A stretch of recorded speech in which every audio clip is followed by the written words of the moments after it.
आज की कहानी जो है, कहानी का शीर्षक है क्या बाप का अंश और संस्कार बेटे में होता है। कहानी की शुरुआत होती है एक राजा से। एक राजा जो काफ़ी खुशी खुशी जीवन व्यतीत करता है और अपनी प्रजा को भी हमेशा खुश रखता है और प्रजा भी उससे काफ़ी खुश रहती है। उसकी एक रानी रहती है और सभी अपने प्रजातंत्र और मंत्रिमंडल को साथ में लेकर जो भी विचार विमर्श करता था, सभी लोग उससे खुश रहते थे। उसे एक दिन यूं ही चिंता सताने लगी कि हमारे राज्य को चलाने के लिए एक पुत्र रत्न की प्राप्ति होना ज़रूरी है, जिसके लिए बहुत दूर दूर जाकर के मन्नतें मांगता है। थोड़े कुछ दिनों बाद रानी गर्भवती होती है और धीरे धीरे समय बीतता है। और जब समय बीतता है, जब प्रसव पीड़ा का समय नज़दीक आता है, जिस दिन प्रसव पीड़ा रानी को उठती है, जो दाई रहती है, जब उनका प्रसव होता है तो पुत्र रत्न की प्राप्ति होती है। और पुत्र को जब रानी देखती है तो पुत्र थोड़ा सांवला रहता है, काले रंग का। और इसको जब रानी देखती है तो बड़ी चिंतित हो जाती है और वो रोने लगती है कि ऐसा कैसे हो गया, मैं राजा को क्या मुंह दिखाऊंगी, क्योंकि राजा भी गोरे और रानी भी गोरी, मगर लड़का काला हो गया। और इस बात से रानी चिंतित और खूब रो रही हैं। तो जो दाई थी वो पूछती है कि रानी आप रो क्यों रही है, आपको तो बेटा हुआ है। तो बोली, रानी अपनी पीड़ा बताती है उस दाई को कि बेटा हुआ है वो तो ठीक है, मगर मुझे तकलीफ़ है कि राजा अगर इस लड़के को देखेंगे तो क्या सोचेंगे मेरे बारे में, क्योंकि राजा भी गोरे हैं, मैं भी गोरी हूँ, तो लड़का काला कैसे हो गया, इस बात की मुझे चिंता है। तो जिस दाई ने उस रात को प्रसव कराया था रानी का, उसी रात को अपने ही रानी के ही राज्य में कुछ दूर एक गांव में एक मजदूर मुसलमान के घर एक लड़का पैदा हुआ रहता है जो काफ़ी गोरा रहता है।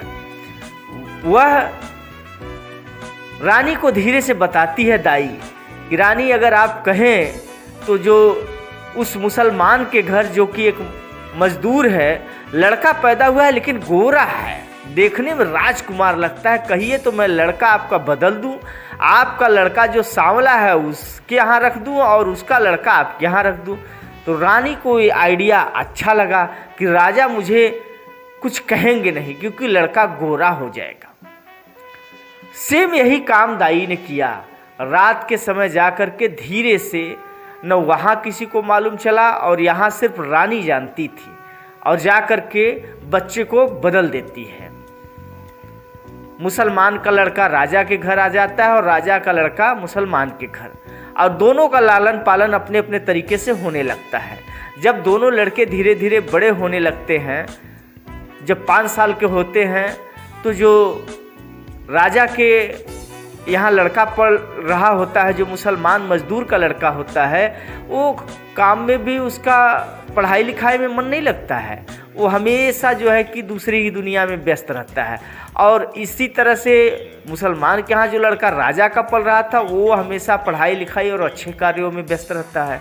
और समय यूं ही धीरे धीरे व्यतीत होते होते जब धीरे धीरे लड़का 15 साल का होता है, तो और वो जो मुसलमान का लड़का रहता है बड़ा परेशान रहता है कि ये लड़का, मैं इसको काम धाम सिखाना चाहता हूँ, मजदूरी सिखाना चाहता हूँ, लेकिन ये बार बार स्कूल की तरफ भागता है, शिक्षा ग्रहण करना चाहता है, ये हमारी गरीबी को जरा भी नहीं समझता। और जो राजा के यहाँ लड़का पल रहा था, वो हमेशा मजदूरी की तरफ ही ध्यान देता है। राजा उसको अगर पढ़ने के लिए भी स्कूल में भेजते हैं, किसी शिक्षालय में, तो शिक्षा की जगह न जाकर के वो हमेशा जो है कि ऐसी जगह जाता जहाँ मजदूरी होती रहती, जहाँ बुनाई होती रहती, वहाँ पर भागते हुए जाता। ये बात जब राजा को काफ़ी दिनों तक खटकती रही तो बड़ी चिंता में राजा एक दिन पड़ गए और चिंता में यूं ही इधर उधर भटकने लगे। जब चिंता में भटकने लगे तब रानी पूछती है कि राजा आप इतना चिंतित क्यों हैं। तो और ये बात राजा को मालूम होती है कि एक हमारे राज्य में मुसलमान का लड़का है जो हमेशा पढ़ाई के लिए जो है व्यतीत रहता है और मुसलमान उसको पढ़ा नहीं पाता, और मैं अपने लड़के को पढ़ाना चाहता हूँ, अच्छा आदमी बनाना चाहता हूँ, लेकिन ये उस तरफ नहीं ध्यान देता। तो चिंता में इधर उधर जब भटक रहे होते तो रानी पूछती है कि बात क्या है राजा, आप ऐसा क्यों बड़े चिंतित क्यों हैं। तब राजा बताते हैं कि इस तरह से बात है कि हमारे लड़के का जो हम उसको राजगद्दी देना चाहते हैं, इसको राजा की तरह रहना चाहिए, राजा की तरह व्यवहार करना चाहिए जैसे एक राजा का कर्तव्य होता है, मगर इसको तो कुछ सूझता ही नहीं। और वहाँ जो हमारे राज्य में एक गरीब मुसलमान का लड़का है वो राजा की तरह जीवन जीना चाहता है। मैं इस बात को जान करके बड़ा दुखी हूँ कि ऐसा कैसे हो सकता है, मेरे खून में ऐसा क्या कमी आ गई। जब रानी ये बात सुनती हैं तो रोने लगती हैं। तो राजा पूछते हैं कि अरे रानी आप क्यों रो रही हैं, आपको क्या हो गया। तब रानी रोते रोते बात बताती है कि महाराज मुझसे बहुत बड़ी भूल हो गई, वो जो लड़का मुसलमान के यहाँ पल रहा है वो लड़का हमारा लड़का है, और जो यहाँ है वो मुसलमान का लड़का है। क्योंकि हमने इस तरह से पुरानी बात रानी ने याद दिलाई कि सांवला था थोड़ा काला, इसलिए मुझे लगा आप मेरे चरित्र पर शक करेंगे, इसलिए मैंने दाई से मिलकर के लड़का बदलवा दिया। वो सच पूछिए तो लड़का हमारा है।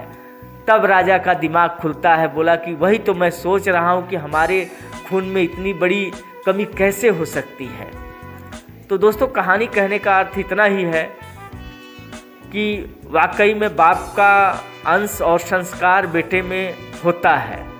बाकी कहानी अगर आपको पसंद आए तो like, subscribe, share, follow, comment जरूर करिएगा। फिर मिलेंगे अगले वीडियो में, तब तक के लिए आप सभी दोस्तों को नमस्कार।